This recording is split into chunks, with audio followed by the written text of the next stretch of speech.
Chapter 3. Rockin' Around the False Dichotomy.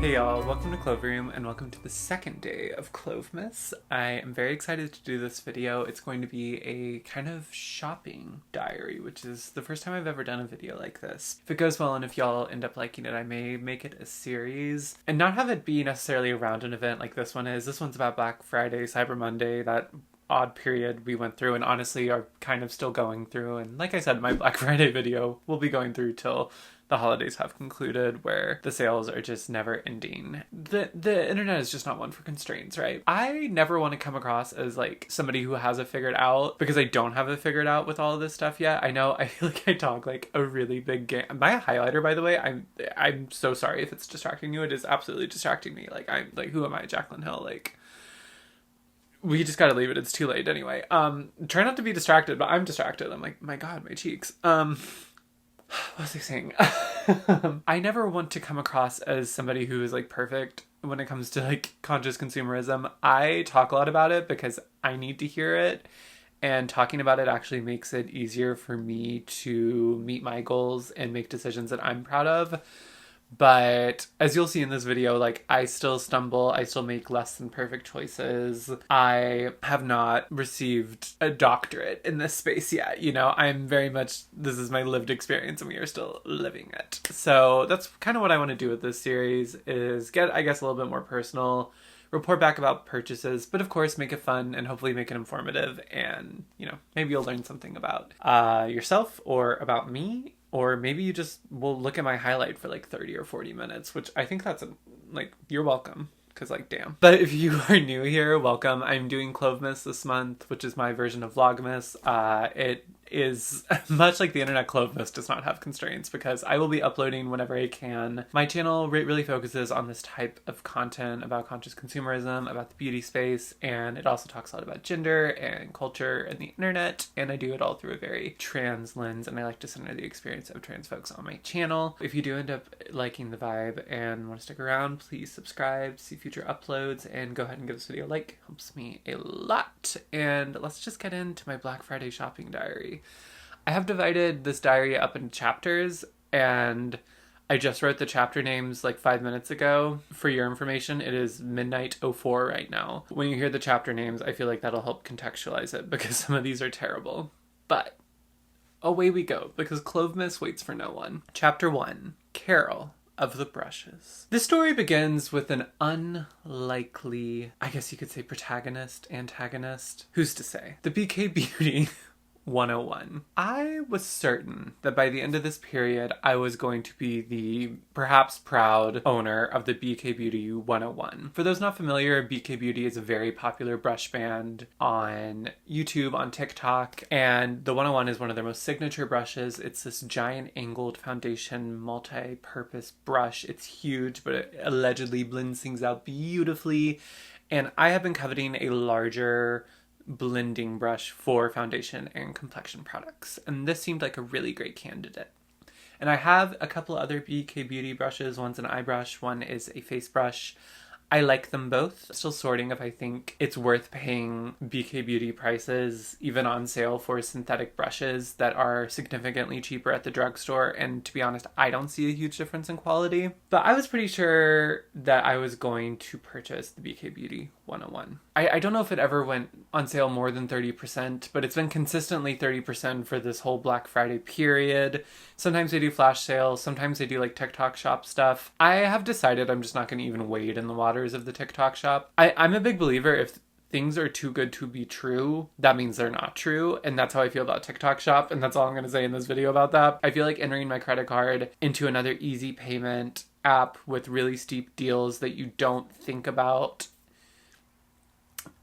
yeah, it's not for me. So the sales that I saw, the BK Beauty 101 was consistently going to be 30% off for this Black Friday period. And I went to buy it, honestly. I went to buy it, and I was going to check out, and I was going to have to pay shipping. I have often talked about how if you really want an item, you shouldn't buy more just so you don't have to pay shipping, right? Because we've been conditioned to believe that having something delivered to your specific house isn't a service that we should give money for, right? I don't mind paying shipping sometimes if I really do want an item. However, this brush was already so expensive. Yes, I'm getting 30% off, but by the time we do taxes and shipping, I'm actually just paying the full price for the brush. And it's like I got free shipping instead of a discount. And I just really thought about it. I thought about how expensive the brush is, even with the sale. I thought like maybe I'll buy a couple other brushes that I've been semi-curious about from BK. But I stopped that thought real quick because I didn't want any other brushes. I just wanted that brush from BK Beauty. And I kind of said, you know what, maybe I just don't even want to buy this. Like, I just don't think I want it that bad. So we'll tuck that away. But the title of this is Carol of the Brushes. Another brush brand came into the fold, which is Moda, which is like kind of like an old school drugstore brush brand that I think I may have tried way back when, but I haven't tried much from. I have been curious for a bit because I've seen different creators use their brushes, and I was thinking about this old angled Real Techniques brush that wasn't too far off from the BK Beauty 101. I don't think it was as big, but this old, I think it was called the Instapop Cheek Brush. Unfortunately, Real Techniques discontinued that item. I used to own it, but I had it for years and years. It was a great brush, but some of those drugstore brands, the bottom of their brushes get like gummy. It's odd. And that one was just really old. Like the base had like cracked, and I decluttered it when I moved. But I've really been missing it, and I can't buy the exact replacement. So I went to Moda's site, and this was still before Black Friday, but we're still probably in the, what is technically like the normal distribution of Black Friday now. I went to their website, and they were doing like, these are already cheap brushes, and they were doing like basically 50% off everything. I found a brush that I thought would be similar to that Real Techniques brush. Spoiler alert, it's not exactly the same, but it scratches the angled base brush itch enough for me. I went on that website. I was on my break at work, so I was in a limited time frame, which I shouldn't have done. I should not shop on my break from work for a multitude of reasons, but I shouldn't have done that. I went on the website, and it felt like, because I keep a alarm countdown timer. I'm referring to a timer. Keep a timer on my phone when I go on break, so I clock back in when, I'm supposed to. Otherwise, I'll forget what time I'm supposed to, and, it's a whole thing. And that timer felt like it was timing me shopping, and I needed to check out before then because I had to go back to work, which I need to not do that. Because I did not enjoy that choice of mine. But I went on Moda's site, and I've been wanting other brushes, and I've been wanting to refresh my brush collection. So I saw they had one that was similar to the old Real Techniques setting brush that I also had to declutter because it just had gotten way, way too old. They had a complexion brush that reminded me of a Real Techniques like the expert face brush. And that's another one. Like I purged a lot of my like 5-6-year-old drugstore brushes when I moved, but I have been missing them. So I added some of those. I added a synthetic angled blush brush because I've been wanting that. And I ended up getting at least 10 or 12 brushes. They had a pretty low shipping minimum, and everything was 50% off. 10 or 12 brushes for $30, I think. It was a very good deal. And I didn't like that I put this artificial time frame on myself, and I didn't like how I didn't think about it very much. I went to the site when I had a thought about it, and I didn't give myself space to think about that and to polish my cart and to look up what the brushes were like when people were actually using them on TikTok or things like that I usually like to do before I buy a product. And I usually like giving yourself time is always a good idea when it comes to purchases. I just went ahead and bought them, and then I went back to work. I actually do like all the brushes. I've been using them very consistently. I think like maybe a couple are duds, but for the most part, I'm happy with my purchase, and I like the brushes. However, one, like I mentioned, I didn't like the method in which I bought them. I didn't like that artificial time frame I put on myself. But also, when the box came in, and I have kind of divorced myself from being kind of like tracking packages really intensely and My favorite moment when it comes to products now is not like opening a box, which is great. So I was opening the box and I was like, okay, I want to like unbox these so I can start using them because I'm excited to use them, which is good, right? Like I'm excited to actually use these brushes and to rotate them into my like complexion routine. And I like, again, I think they've been a net positive to my collection. However, I opened the box and I didn't get any brush sets, purchase all the brushes individually.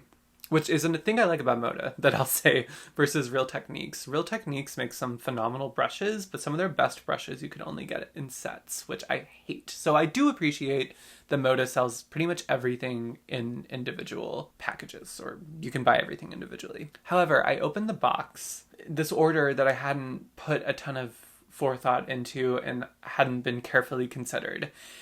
And Moda is a drugstore brand, and all of these brushes were in these really terrible plastic boxes. And I unboxed all of them, and I put all the boxes back into the big box they came. I mean, it wasn't a huge box, but like, you know, the small, medium-sized like box they came in. And I felt gross. Like, I'm gonna be so honest, I felt really gross because I was like, wow, look at all that plastic. And I know, like, there's only so much that us individuals can do when like big corporations are the ones polluting the planet, and I'm not like the best at environmental stuff at all, but I just felt like, I was like, damn, I don't like how I feel right now. Like, I don't like that I bought, like, I feel like I did the thing where I bought a bunch of stuff just because it's cheap, not because I really wanted it or considered it.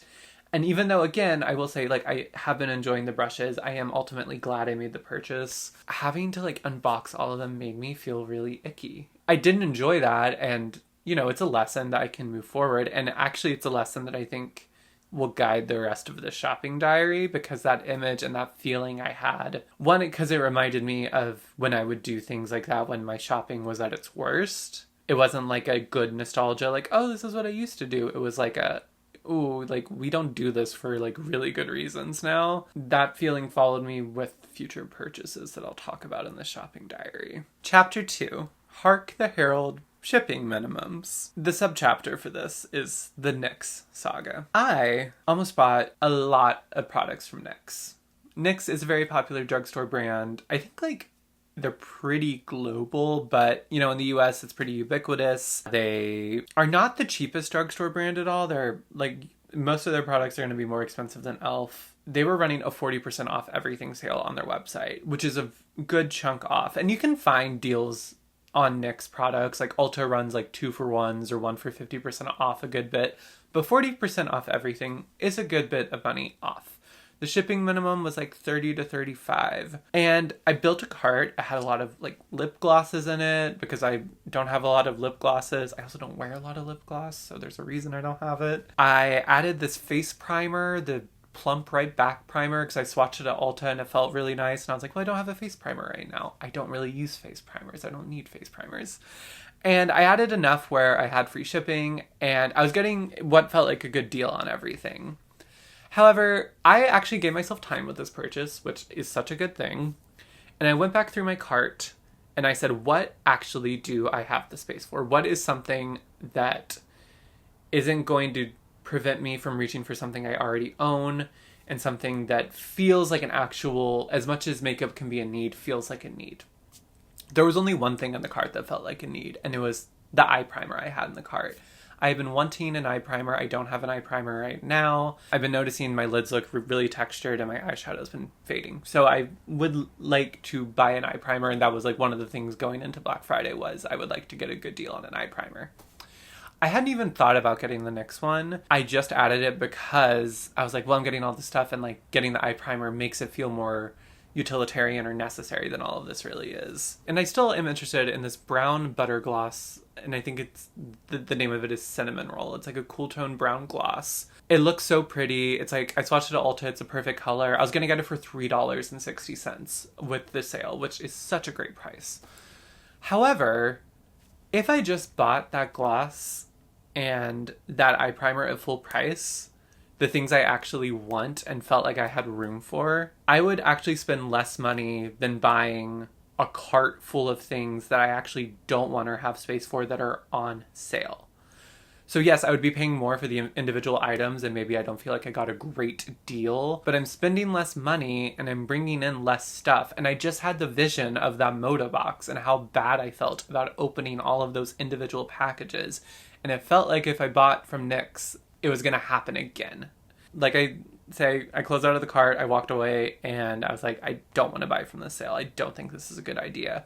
Because ultimately, yes, technically it's a good deal, but it's succeeding in its premise of making me buy more than I want. So I hit the shipping minimum and I feel like it's worth making the order. And this is kind of a case study for a lot of sales. None that lived in my mind as much because I was really thinking about that NYX cart, probably an unhealthy amount, but I was like, I don't think I want to do it. Like there's something in me telling me I shouldn't do this. REM had a sale that I definitely built a cart around. I was interested in buying from Bella Beauté Bar because I've been wanting one of their palettes. Live Tinted. I mean, like everywhere had a sale. So these are brands I'm just interested in. And like Live Tinted I looked at, Pat McGrath I looked at, and in all of these I just came to that same conclusion of all of these single brand sales. Like none of these brands I'm interested in multiple things from. I just want to buy one thing from. And I feel like I need to buy more things to make it worth my while. And that is not a good deal for me at this point. For most of those brands, and we'll actually talk about REM later. Like Bella Beauté Bar, I do really want to buy a Bella Beauté Bar palette eventually. Just not right now. Now's not a good time. And there's going to be time in the future when I can. And a lot of those brands were just new to advertise to me. So I saw that Pat McGrath was running a really good sale on a mini face palette. And I was like, oh my gosh, I should get that. And then I was like, didn't even want this. And I love my hourglass face palette. I would stop using my hourglass face palette if I bought this. And I'd be spending money that I don't want to spend on this. The NYX saga really taught me, along with the moda saga, it really guided me in let's think about what we're bringing into our collections and let's think about what we actually want from these sales. Chapter 3, Rockin' Around the False Dichotomy. In the ring, we have two brands. One small, one large, both into the clean girl aesthetic. In the corner, we have Sam Ravindal's Auric, and in the other corner, we have Ilia. And I wanted to buy from both of them, but I convinced myself that I could only buy from one, and if I bought from one, that would be a really good purchase because I was sacrificing buying from the other. In the Auric corner, I was interested in the Glowless product, which is a multi-use shimmer goo that they sell. I wanted the lightest shade, Morganite, to lighten up some of my favorite complexion products, and as a liquid highlighter. And it just has beautiful packaging. It's a product I've used before, but not that shade. I also have been wanting a lip mask. I actually have used up Ilia's lip wrap mask before, and lately I've just been using a tube of Aquaphor to prep my lips for makeup. It works really well, it's just not elegant. I kind of miss the elegance of having a bougie lip mask. So I was interested in the Auric version of that, the Plush Ritual. Then I was also interested in the other contender in the ring, the Ilia one, just re-upping on that one since I know I love it. I also, in the fight against the Glow Lust, Ilia's contender was their skin tint, their very famous skin tint. I'm about to use my Glossier skin tint up. I don't have another ready set traditional skin tint in my collection. I have several things I can use as a skin tint that I can mix or that I can sheer out that give me the same result as an ease basically as a skin tint.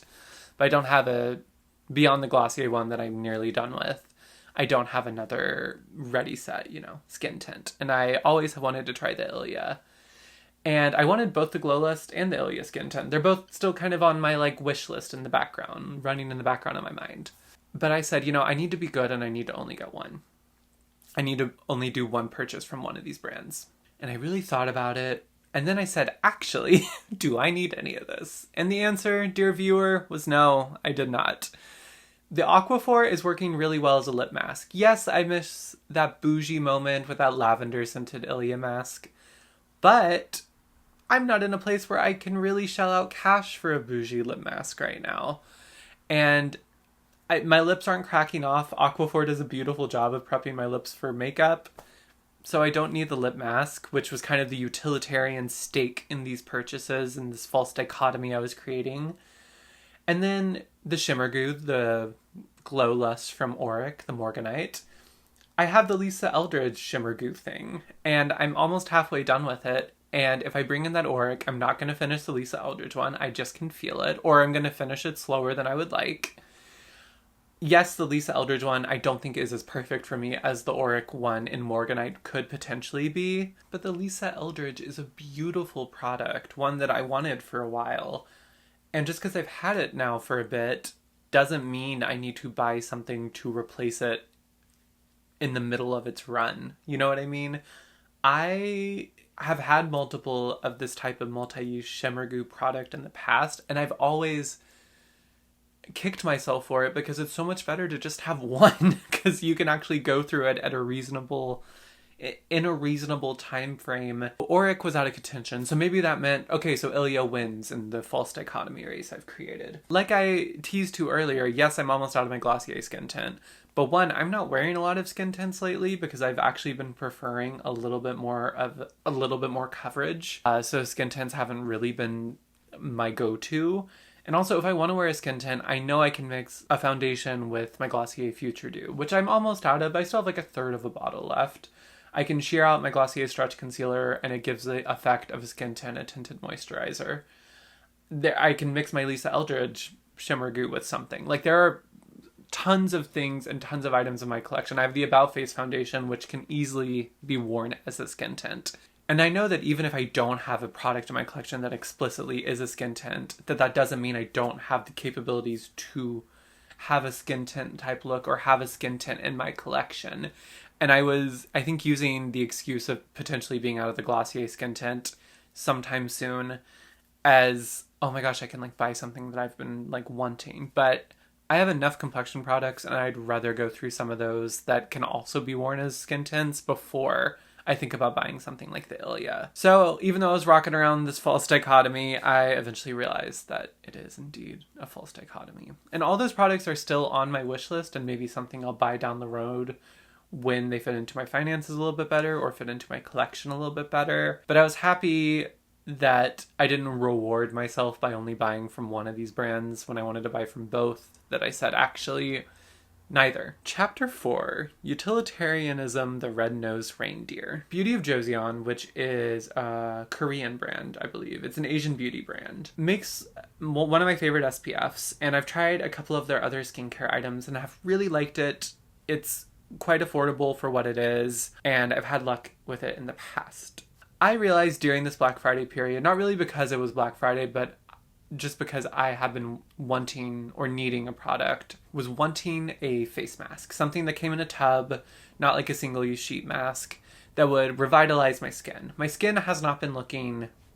With makeup it looks nice, but without makeup my skin hasn't been looking the best. And that is because I haven't been exfoliating with a chemical exfoliant like I normally would. And that's because I've been getting laser hair removal, which I'm so excited and feel, I was about to say unironically blessed, but I do feel blessed that I'm able to do it right now. I've been getting laser hair removal. It's working. It's kind of hard to do it because for a week you can't shave, and actually I'm about to get it tomorrow and I'm already nervous about the week where I can't shave, but it's going to be okay. It's going to be okay. I have to be really careful about the skincare I use because I'm getting laser hair removal every month. And that doesn't mean I can never use chemical exfoliators, but I basically just stopped because it's a lot of math to figure out when I can, and it doesn't seem worth it. However, I have noticed my skin is quite dull. I was thinking about this product I used to really love from Glossier, the green mask. They used to have this green sort of clay, they called it like a juice cleanser mask. And it was great because it really tightened the skin and purged the skin, and your skin just looked better after you did it, but it wasn't drying. And my good friend Kay, I don't know if she's watching, but one of my best friends in the world, Kay, she introduced me, I think, to just Glossier actually, or I think I used Glossier products for the first time at her apartment, at one of her apartments, and she was a big fan of this green mask. I tried it with her and I was like, whoa, this actually, I hadn't really used much skincare at that point either, but I used it and I was like, I noticed a difference. And so I went through a couple of tubs in the years following. I love that thing. Glossier apparently didn't because they discontinued it.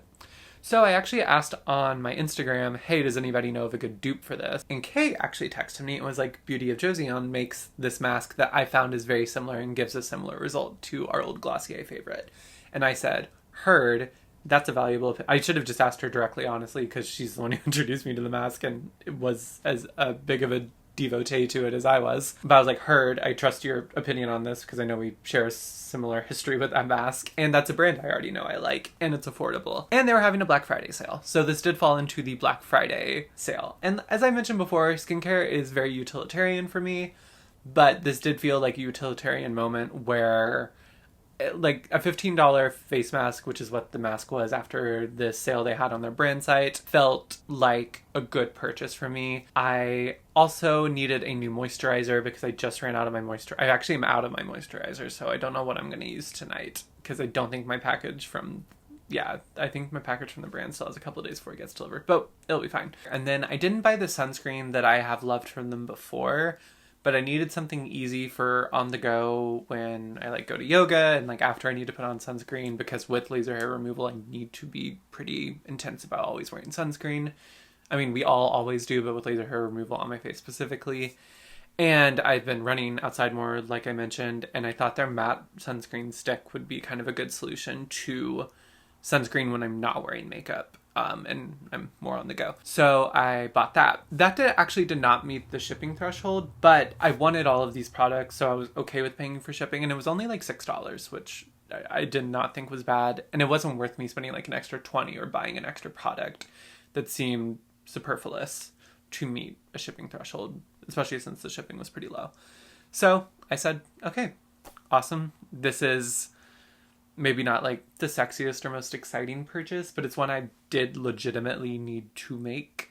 And it's all stuff I'm going to use. I'm going to use up all of these products, I'm pretty sure. But I did think it was worth reporting because it did happen in this Black Friday period. I think it would have happened regardless of whether it was a sale season or not, but worth mentioning. Chapter 5, Angels We Have Heard on Ulta. So as I mentioned earlier, I said no and just chose not to make a lot of purchases because the one-off brand websites, while they offered perhaps steeper discounts, were not actually going to be good deals for me with the volume of product I would need to buy to make those sales seem worth it. In the back of my mind, I was like, I'm going to check with Ulta because I feel like, from what I remember, they have better deals around Cyber Monday. That's when they kind of release like more of their like brand discounts and coupon codes and such like that. And that is actually what happened. So there were some products I did just kind of need replacements of. Again, as much as you can need a replacement in a makeup product. But like I mentioned, I do need an eye primer. I don't have one right now. My black liquid eyeliner just kicked the bucket. It's like super frayed and impossible to use now. And I've been wearing a lot of wings. Today I just did like a powder wing, like a powder shadow wing, which I like. But sometimes I do want that really intense Amy Winehouse liquid eyeliner. So I did need in quotes, a new black liquid eyeliner. And then there's a couple products that I didn't like technically need, but that were fun and that I wanted to buy. And a couple of factors made this happen. So I'll tell you what I bought first and then kind of what led me to buy it. I bought the Fenty eyeliner in the shade black. I actually have that eyeliner in brown right now, but it's like a true warm brown, which is great because it like reads as a warm brown. I wore it in my last video, actually, in that wishlist video. However, I usually, when I'm wearing a liquid liner, wear a black, but I know I love that formula. I think it's a really great formula. I love that it's like a triangle tip, so it's well, it's not a triangle tip. The packaging is like triangular, so it's really easy to hold. Like, it feels easier to hold for me than a typical eyeliner package, and it was 30% off. So that felt like a good deal on something that I know I'm going to get a lot of use out of. And even though I haven't tried the black color of that product, a formula I feel pretty good about. Urban Decay Primer Potion. So their famous eye primer. I've actually never tried this product, but Ulta had it for 50% off, which was like $14, I think, which is about the same price as I would find most other drugstore eyeshadow primers. And I know this is like a big hit with people. And I've just been noticing, because I hadn't been using an eye primer because I didn't feel like I needed one. And lately I've just been noticing things have been looking so heavy on my eyes and fading quite quickly. So I thought it'd be worth trying a product that a lot of people swear by and has a lot of testimonials behind it. And that seemed like was at a pretty good price. The superfluous things I bought were 2 of the liquid glittery eyeshadows from R.E.M. Beauty. I bought one in the shade Fembot, and then the other one, I think, I forgot the name of it. It's like a taupey shade with like silver sparkles in it, like that kind of like famous like beauty guru shade that we all love right now. I really like REM Beauty, most I've tried from the brand. I think I'm going to talk more about them throughout Clovemas because they definitely have at least one product that will end up in like my favorites video of the year. And I've been wanting to try these shadows. The brand, Ulta was actually matching the discount that REM was doing on their brand sale, on their brand website sale. So it was 30% off, which put the shadows at like less than $12. And these are Fembot I have wanted for a really, really long time. The other one, I just noticed how pretty it was, and I was like, yeah, I think it's a shade I've been wearing a lot lately, and I don't have like actually a ton of that version of that shade, and I don't have much liquid shadow. So again, I'm not like it wasn't like the most needed purchase, but it felt fun. It's from a brand I really like. What really sealed this deal for me, however, is if those were all of the factors, I don't know if I would have actually ended up pulling the trigger, or at least not including the REM shadows. However, Ulta also, on top of having all of that for at least a 30% discount, if not higher, they had a deal where you would get $10 off a $50 or over purchase. And my purchase was barely over $50 with those discounts. And then with the $10 off, that meant pretty much every item was at least 40% off. So that was my Black Friday shopping diary. What did we learn? How do I feel about it? Well, that feeling and sensation I had with the Moda package is, I hope I'm not like overstating it, but like it really had an impact on me. Like I think that's gonna help me not overbuy from a lot of single brand sales moving forward. And I think it's an interesting point to make, because I think when we talk about not shopping the Sephora sale, a lot of people, including me in the past for sure, have said brands do better deals on their websites. But actually, those deals only end up being good if you want a lot from the brand. And I think if you're a beauty lover like me, you're kind of beauty curious and you want to try something from, a lot of different brands, and you want to have diversity in your collection in that way. So actually, a lot of time, even though a brand website can have steeper deals and discounts, it can end up actually not being maybe as good of a deal for you and your preferences in your collection. And yeah, that visual of all that plastic just sitting on my counter is really gonna be with me for a while. Even though, again, I really like the brushes. I don't know if I totally regret the purchase. Besides that, I feel good about the Ulta order. I think makeup is also supposed to be fun sometimes, and those REM shadows feel really fun, and I'm like really excited to get to play with them, and I feel like I thought about them for a really long time.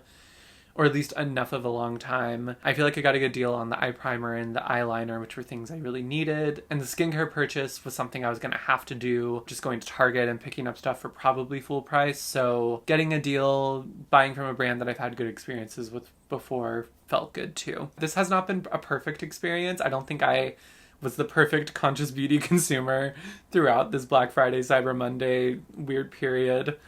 But I think I'm satisfied with how I did. I hope me sharing my experience helped y'all in some way. I would love to hear about how your Black Friday, Cyber Monday period went. I also will know I'm not on a no buy right now. I'm not like on even a low buy technically. I do have a video from earlier this year where I outlined what I wanted my beauty project goals to be.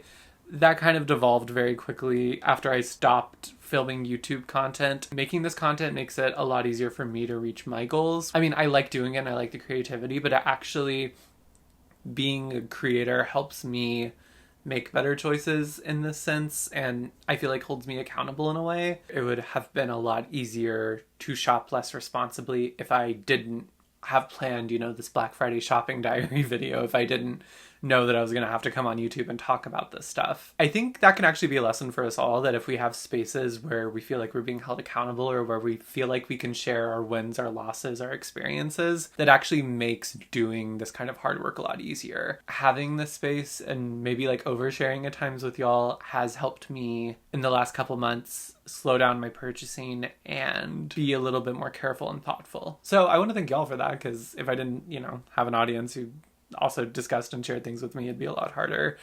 And yeah, so I would say overall I'm proud of myself. Pat on the back, not perfect, but a very real life Black Friday shopping diary. So You know, feel free to share your experiences this Black Friday, Cyber Monday period in the comments. I would love to hear from y'all. Again, if you haven't subscribed yet, but you did enjoy the video, this is very indicative of the content I do on this channel. So please feel free to subscribe if you want to see future uploads. Give this video a like if you did enjoy it. It helps me a lot in the wild, wild west of the YouTube algorithm. I'm fading so quickly. It's almost 1 a.m. And thank y'all so much for being here. We're gonna be okay. Bye, y'all.